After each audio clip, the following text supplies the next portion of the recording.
Estamos de regresso com a atualidade e também com a análise aos temas que marcam esta sexta-feira, dia em que foi assinado o acordo da descentralização entre a Associação Nacional de Municípios e o Governo, uma cerimónia que decorreu em Coimbra, onde estiveram vários ministros e o primeiro-ministro António Costa. Castro Almeida, Tiago Barbosa Ribeiro estão nesta edição para o Frente a Frente, em que vamos, obviamente, colocar em cima da mesa alguns temas e começamos exatamente com este acordo da descentralização. Castro Almeida, eu vou começar por si, porque o Partido Socialista veio, entretanto, dizer que este é um acordo fundamental entre as autarquias para a concretização de uma reforma que considera absolutamente estrutural para o país. É exatamente um papel reformista que nós podemos ver no ponto em que estão as coisas neste momento? Boa noite, antes de mais. Eu acho que é preciso dar os parabéns ao Governo e à Associação Nacional de Municípios porque fizeram um bom acordo, deram um passo no bom sentido. Hoje estaríamos a lamentar se não houvesse acordo, e eu acho que o acordo era útil, é necessário e, portanto, estão de parabéns os responsáveis por este acordo. Agora, também não vale a pena achar que isto é a última Coca-Cola do deserto, porque acho mesmo que este acordo é bastante insuficiente, em primeiro lugar. Basta dizer que há 22 matérias previstas para a descentralização e o acordo só contempla 2 setores, 2 em 22, portanto é muito insuficiente. Mas também são os mais complexos. São talvez os mais complexos, mas há outros muito importantes, como a área da ação social, por exemplo, ou a área das florestas, ou a área das praias, mas a ação social, por exemplo, é muito forte. Mas, enfim, estão 2 em 22, portanto, veja que é muito curto. E também é um acordo muito tímido, porque, como tem sido dito muitas vezes, o que se vai transferir de competências do Estado para as autarquias locais, da responsabilidade deixa de ser do Ministro para ser do Presidente da Câmara ou da Câmara Municipal, são basicamente o quê? Conservar as escolas.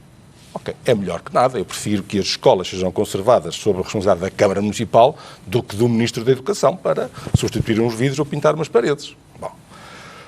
A gestão do pessoal auxiliar das escolas, as refeições escolares. Mas, na prática, isto vai se sentir pouco. Para os pais das crianças e para as crianças, é muito pouco relevante quem é que adjudica as refeições, se é o Ministro ou se é o Presidente da Câmara. Quer que as refeições corram bem, enfim. Bom, eu prefiro, apesar de tudo, o que se fez foi bem feito, mas é muito curto. É tímida o processo. O alcance é muito escasso. O que é que eu esperava ver e o que é que eu quero ver? O que é que eu acho que isto é bom se assentarmos em que é um primeiro passo e que é preciso dar passos seguintes. Dou-lhe exemplo, que é muito falado. Centros de saúde. Não basta conservar as instalações e tratar do pessoal auxiliar. A questão dos horários. A questão de quais são as especialidades médicas que funcionam no centro de saúde. A questão das escolas. Veja, vou-lhe dar este exemplo. A Estela tem a noção que muita gente escolhe escolas privadas para os seus filhos por causa da questão das faltas dos professores. Nas escolas privadas não há faltas de professores. Quando um professor falta, é imediatamente substituído. Na escola pública, frequentemente, é preciso que o professor esteja ausente durante um mês para que venha outro professor substituí-lo. E se o professor faltou esporadicamente num certo dia, os alunos vão para o recreio. Em muitas escolas é assim que acontece. Não em todas, felizmente, mas em muitas é isto que acontece. Numa escola privada isto não acontece. O professor falta é imediatamente substituído por outro professor que vai dar outra matéria qualquer. Bom, eu queria ver um Presidente da Câmara agora poder ter a faculdade de gerir as coisas de maneira a sentar-se à mesa com o diretor da escola e dizer: Sr. Fulano, vamos cá governar isto de maneira a que, se houver uma falta de um professor, tem que ser imediatamente substituído. Isto é que é intervir ativamente na gestão da escola, não é apenas garantir as refeições e ter as paredes da escola pintadas. É pouco. Eu queria ver ir mais longe. Ou até as disciplinas. Mas para ganhar em eficácia, obviamente. Estela, eu vou-lhe dar aqui um pequeno exemplo que se passou comigo aqui há uns anos atrás. Eu fui Presidente da Câmara em São João da Madeira e, a alturas tantas, achei que era estratégico para o meu concelho que os alunos tivessem contacto com o mandarim. Uma terra de calçado, muito exportadora. Lembro-me do início dessa iniciativa. Ora bem, não sabe o que eu passei para conseguir o acordo do Ministério da Educação para introduzir o mandarim na escola primária. Hoje está feito, com sucesso, foi pena depois daquilo não ter continuado para o ensino secundário, mas foi um trabalho imenso, apesar de a Câmara Municipal, na altura, se propunha pagar as despesas. Mas para ter o acordo do Ministério da Educação foi um sarilho tremendo, foi mais de um ano a tratar disto. Era esta descentralização que eu gostava de ver feita e não apenas esta tarefização como lhe foi chamada. Sem embargo disso, eu insisto que é preciso dar os parabéns aos responsáveis do acordo e reconhecer que houve um avanço grande. Faço-lhe notar... E houve um protagonista, Rui Moreira, também para que este acordo, apesar de o próprio não ter relação com o acordo, para que se chegasse aqui? Eu acho que ele foi o ausente mais presente na cerimónia do acordo, porque, de facto, boa parte do resultado deve-se a ele, não tenho dúvida nenhuma sobre isso. Faço-lhe notar que quando Rui Moreira bate com o murro na mesa, dá o murro na mesa, na altura o que se falava era de dar 20 mil euros por cada escola. Fosse a escola grande ou pequena, nova ou velha, era 20 mil euros por escola. Depois, na fase seguinte, o Governo aceitou pagar por metro quadrado e agora, na última vez, já aceitou aumentar 40 e tal % ao valor que tinha inicialmente dado. E aceitou que em 450 escolas vai tomar a seu cargo a recuperação total da escola. Enfim, foi um avanço muito grande e por isso eu acho que temos que felicitar as partes porque deram um avanço importante, embora sempre com esta noção de que o que foi feito é um pequeno passo. Era um passo necessário, é útil, mas é muito pouco ambicioso. Tiago Barbosa Ribeiro reconhece que a interferência pública de Rui Moreira acabou por levar a este acordo. Bom, boa noite, Estela, boa noite, Castro Almeida, boa noite a todos os telespectadores. Bom, eu acho que hoje foi um bom dia, antes de mais, para aqueles que defendem uma gestão de proximidade, uma gestão subsidiária da coisa pública. A ideia de que algo gerido em proximidade é mais bem gerido do que à distância, temos insistido muito nesse ponto, e hoje foi fechado um bom acordo para a descentralização e que tem, tem um conjunto de protagonistas, desde logo o Governo, naturalmente, porque quis descentralizar para os municípios, e muito bem, um conjunto de competências. A Associação Nacional de Municípios, liderada pela Presidente Luísa Salgueiro, teve hoje uma importantíssima vitória e acho que parte deste sucesso hoje lhe deve ser reconhecido pela forma competente, serena e determinada como defendeu os interesses dos municípios neste processo e, naturalmente, todos os autarcas que participaram neste processo, dos diferentes partidos, como aliás estão representados dessa forma na Associação Nacional de Municípios e que participaram na construção deste acordo. Depois podemos ver se, com mais ou menos gritaria, digamos assim, se isso contribui ou não para a serenidade da discussão e para um bom acordo, e eu creio que não. Enfim, eu creio que a Câmara Municipal do Porto, respondendo à sua pergunta, não ganhou absolutamente nada com a saída da Associação Nacional de Municípios e que o acordo, tal como estava em cima da mesa, nunca seria um acordo fechado. Isso foi sempre dito. Aliás, não havia nenhuma assinatura protocolada no momento. Houve uma primeira revisão em sede do Orçamento do Estado, aliás, por iniciativa do Partido Socialista, uma proposta de alteração para rever os valores de transferência para a manutenção das escolas. E o Governo sempre disse que esse não era um processo fechado e, como se viu hoje, não era. É muito importante que nestes processos, e esperando que este seja o primeiro de vários processos de descentralização e de futura regionalização no país, nós percebamos que estes processos têm sempre muitas dificuldades. Pois, se não têm dificuldades, não se fariam. O status quo mantinha-se. E, portanto, se nós pretendemos continuar estes processos, nós devemos ser amigos da descentralização e da regionalização e procurar encontrar os consensos nas dificuldades. Porque se este processo é difícil e complexo, e é, naturalmente, por natureza seria sempre, nós estamos a falar do maior processo de transferência de recursos e de competências para o poder local, do Estado Central para o poder local, desde que há poder local, desde 1976. Quando chegarmos à regionalização, como eu espero o PSD, entretanto, mudar a sua posição... E o Governo não mudou já? Não creio que o Governo tenha mudado. O Governo cumpre um programa do Governo. O programa do Governo e já agora o programa eleitoral do Partido Socialista previa o referendo em 2024, no quadro da legislatura. Esta semana mesmo eu pude apresentar na Câmara Municipal do Porto uma moção que foi aprovada por unanimidade, defendendo a regionalização no quadro da legislatura e, portanto, mantemos esse compromisso, sem pressas, mas sem fugas à necessidade de regionalizar o país, algo que sentimos mais especialmente fora da região mais macrocéfala do país, digamos assim. E, no caso, é importante salientar, porque muitas vezes no debate não se coloca esta questão, que não é possível o Governo fazer o processo de regionalização, fazer o referendo sem o PSD. Não é possível. Não se trata sequer de vontade política. Porque, com a revisão constitucional de 1997, nós percebemos que tudo ficou mais difícil. Foi, de certa forma, acho que todos percebemos, uma revisão constitucional que foi feita não propriamente para ajudar a regionalização, mas sim para a prejudicar. Já nem estou a falar especialmente da questão do referendo. Mas a Lei Quadro da Regionalização impõe que haja uma maioria qualificada de 2/3 antes do próprio referendo na Assembleia da República, para, desde logo, votar as regiões e votar as competências e toda a legislação associada.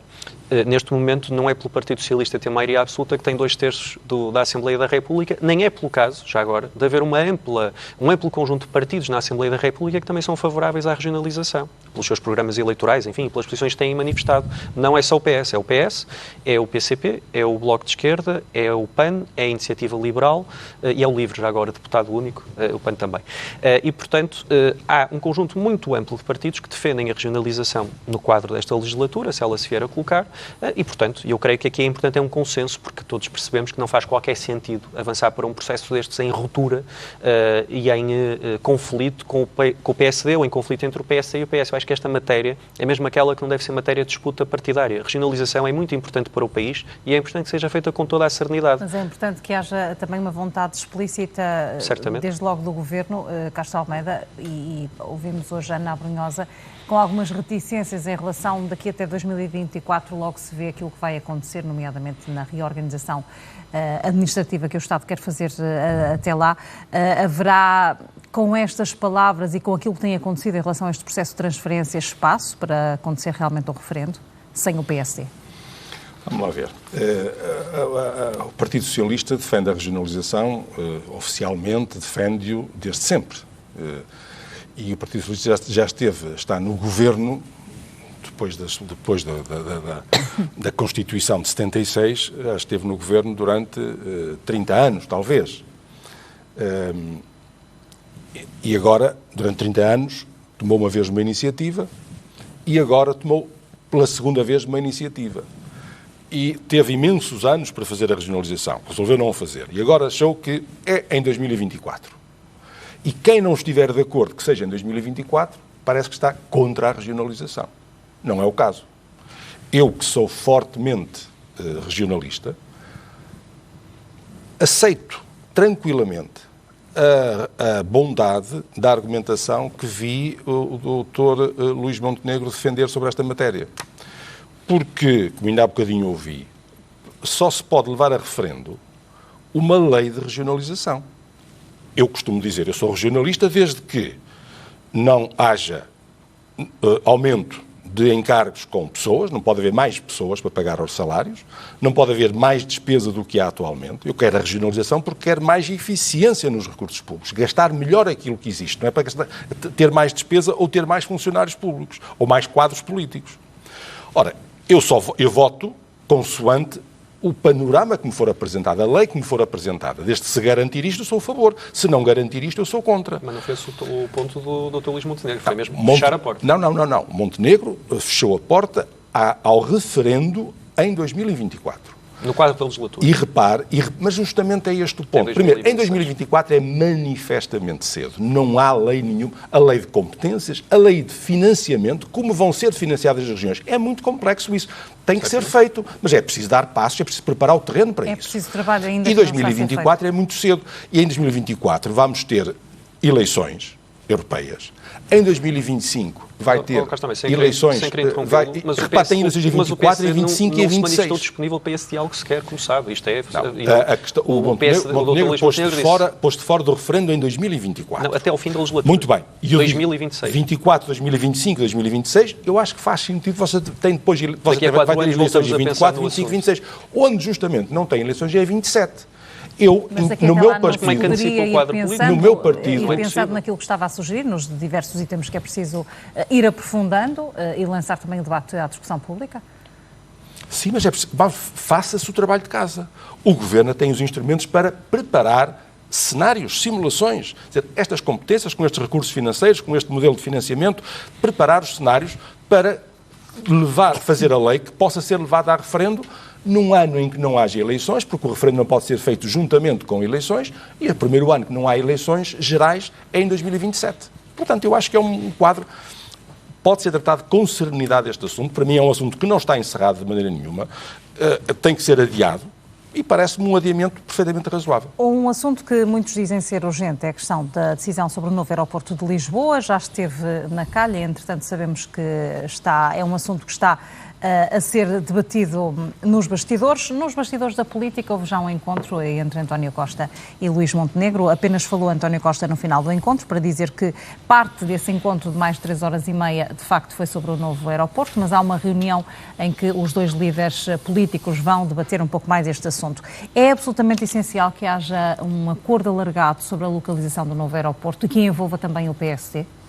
Bom, é desejável, pelo menos, que uma obra pública desta natureza seja consensualizada com, enfim, sem excluir ninguém, mas com os partidos que representam a tal maioria qualificada. E é possível esse acordo? Bom, quem tem que dizer se é possível, neste caso, será mesmo o Dr. Luís Montenegro. O Governo está disponível para esse acordo com o Governo de maioria absoluta, que quer dialogar em torno desta e de outras matérias, porque são obras que perpassam muito o quadro da legislatura e que, não só nos seus encargos, mas também nos seus méritos, devem ser partilhadas com todo o país. Não é o aeroporto do Partido Socialista, não é o aeroporto do Governo do Partido Socialista, é um aeroporto que, enfim, creio que existe um relativo consenso nacional sobre essa necessidade e que deve ser feito, desde logo, com os menores custos, desde logo, de infraestruturas associadas ao próprio aeroporto. Acho que essa deve ser uma discussão complementar que me parece muito, muito relevante, as questões dos acessos e outras associadas ao aeroporto, e que deve ser feito com a celeridade possível, porque se tomarmos uma decisão sobre o aeroporto, sobre o novo aeroporto amanhã, coisa que não está prevista, eventualmente os primeiros aviões começam a aterrar daqui lá para o final da década, não é? E, portanto, estamos a falar de uma necessidade que é muito sentida. Vemos o que se passa no aeroporto de Lisboa, com os problemas de saturação do aeroporto que geram perdas significativas para o país, porque são turistas, desde logo, que não estão a entrar, são cidadãos que não estão a viajar, são impostos que o Estado está a perder e, portanto, seria importante que esse acordo fosse feito. E qual é a sua visão sobre a ideia que Rui Moreira lança acerca do Porto ser talvez uma solução mais viável à situação de Lisboa do que, por exemplo, Beja? Eu li essa entrevista do Dr. Rui Moreira e confesso que não percebi inteiramente essa ideia. Algumas eu vou percebendo, outras não. Essa não percebi de todo, independentemente de divergências que possamos ter sobre a questão do aeroporto, porque não me parece que, com toda a sinceridade, um aeroporto que ficaria, nesse caso, não a 300, mas a 600 km de distância, porque é preciso ir e regressar, para quem quer viajar para Lisboa, neste caso, obviamente, a 600 km de distância possa ser um aeroporto alternativo ou complementar. Também não é esse o papel do aeroporto do Porto. Podemos discutir outra coisa. Eu sou profundamente crítico do papel da TAP a servir não só o Porto, mas todo o país. Acho que esta discussão envolve todo o país. Acho que a TAP não tem servido bem o aeroporto do Porto. Acho que podemos ter uma discussão que o país, enfim, já passou à frente, mas por mim eu não a dou por encerrada. Porque é que o hub tem que estar em Lisboa e não pode estar no Porto, por exemplo? Acho que essa é outra discussão. E alargar o aeroporto do Porto, até porque já está previsto no PDM a própria expansão do aeroporto Francisco Sá Carneiro e há condições físicas para o fazer. Essa é outra discussão. Agora, dizer que porque há umas filas no aeroporto e porque não se toma a decisão, o aeroporto do Porto pode ser enfim, complementar ou enfim, uma solução deste género, não me parece. Aliás, tenho até sérias dúvidas que o próprio aeroporto de Beja possa cumprir esse papel, quanto mais o aeroporto do Porto, e acho que não deve ser o papel do aeroporto do Porto, acho que não é esse. Castro Almeida, vê alguma viabilidade nesta possibilidade que foi lançada por Rui Moreira do aeroporto do Porto ter aqui um papel diferente para todo o país? E já agora acrescentar também como é que vê este início de diálogo entre o Governo, António Costa, e o líder do seu partido? Eu não estive na reunião e não falei com nenhum dos intervenientes sobre o que se lá passou. Mas não me custa admitir que, em primeiro lugar, há de ter falado sobre imensos assuntos da política internacional, das questões europeias, etc. E também há de ter falado sobre o aeroporto de Sá Carneiro, com toda a certeza, sobre o aeroporto de Lisboa. e eu que não estive lá, nem sei o que lá se passou, tenho quase a certeza do que se lá terá passado, porque não há muitas formas de tratar alguns assuntos. Tenho quase a certeza que o líder do PSD há de ter dito ao Primeiro-Ministro: olha, em primeiro lugar, quer envolver o PSD na decisão sobre a localização, muito bem, faz sentido, estou de acordo em participar nesse processo. Agora, não me pergunto hoje, não me peça uma opinião, porque não é possível ter uma opinião fundamentada hoje sobre o assunto. A lei obriga que a localização do aeroporto tem que ser precedida de uma avaliação ambiental estratégica. É incontornável. Então, faça a avaliação ambiental estratégica, que ela já devia estar feita, não se percebe porque é que não está feita, faça a avaliação ambiental estratégica e, em face do relatório dessa avaliação, então sim, juntando todos os relatórios, fazendo uma síntese atualizada dos relatórios, vamos ver quais são, quanto custa cada uma das soluções, qual é o tempo necessário para executar cada uma das soluções, quais são as vantagens e os inconvenientes do ponto de vista económico, financeiro, ambiental, aeronáutico, ver quais são as diferentes... E o Sá Carneiro deveria entrar nessas contas? E nessa altura, então, o PSD e qualquer pessoa responsável pode tomar posição. A segunda questão que coloca, eu vi também a entrevista do Dr. Rui Moreira há poucos dias sobre esse assunto. Eu confesso que não achei nada surpreendente o que ele disse. O que ele disse não tem, ele não pretende dizer, ele é expresso a dizer, eu não estou a dizer que o aeroporto do Porto vai substituir o de Lisboa. O que me pareceu, das palavras dele, é uma coisa tão simples quanto isto. Se o aeroporto de Lisboa ficar saturado, se não tiver mais capacidade, e não vai ter, os estudos dizem que vão ficar por ano 1.300.000 passageiros que não vão ser servidos pelo aeroporto de Lisboa. Então o que ele diz é, se não puderem usar Lisboa, a alternativa não é ir a Madrid. Não diz ele, mas digo eu. Bom, então, a alternativa... Mas então, as pessoas estão a ter que viajar. Se não puder ser para Lisboa, não vão a Madrid, nem vão a Vigo. Usem o Porto e usem Faro. Parece-me que isto é apenas bom senso. Isso já o podem fazer. Mas é preciso, por exemplo, a orientação à TAP. Se a TAP não puder fazer os voos que precisaria de fazer em Lisboa, então que os faça a partir do Porto. Se é preciso ir para, como ele diz o exemplo que ele dá, se é preciso ir para os Estados Unidos, ou ir para a Austrália, ou ir para o Canadá, e não há slots, não há capacidade de fazê-lo a partir de Lisboa, façam-no a partir do Porto. É melhor isso do que fazer a partir de Madrid. Mas por isso é que eu disse uma coisa é discutir o papel da TAP, e é uma discussão independente desta matéria, e devemos fazê-la, e temos-la feito, e eu tenho-a feito, e não tenho nenhum problema em assumir essas críticas à TAP e ao papel da TAP. Outra coisa é a questão do aeroporto em si, portanto foi isso que eu quis deixar claro, até porque parte dessas slots já estão ocupadas no próprio aeroporto do Porto. Há aqui um ponto que eu gostava de salientar aqui, um ponto que eu acho que é muito relevante, que é estratégico. Para terminarmos. Que é estratégico. Se nós queremos que o aeroporto de Sá Carneiro não seja um nicho dispensável, se queremos colocá-lo na rota da mobilidade, era fundamental garantir que a rede ferroviária de alta velocidade passe no Sá Carneiro. E está previsto com a ligação à Galiza. Bom, mas o ponto é que eu vou sabendo que há dificuldades técnicas, custa muito mais caro, mas eu acho que é estratégico, é decisivo que passe no Sá Carneiro. O Sá Carneiro tem que ser o centro de ligação do transporte aéreo com o ferroviário. Aliás, neste momento o aeroporto de Francisco Sá Carneiro já é o grande aeroporto do Noroeste Peninsular e é o aeroporto da Galiza, verdadeiramente. Não são os aeroportos galegos que servem e se você tiver a alta velocidade no Sá Carneiro, você consegue fazer então o Porto de Lisboa, aeroporto de Sá Lisboa até o aeroporto de Sá Carneiro numa hora e 20, e isso muda os termos da conversa. Muda completamente a relação comercial com o próprio aeroporto. Eu agradeço aos dois terem estado connosco, não temos mais tempo. Tiago Barbosa Ribeiro, obrigada também por se ter juntado ao debate. Muito obrigado. Que Castro Almeida também vem sempre às sextas-feiras debater connosco os principais temas da atualidade. E assim que nos acompanha, fazemos uma pequena pausa, mas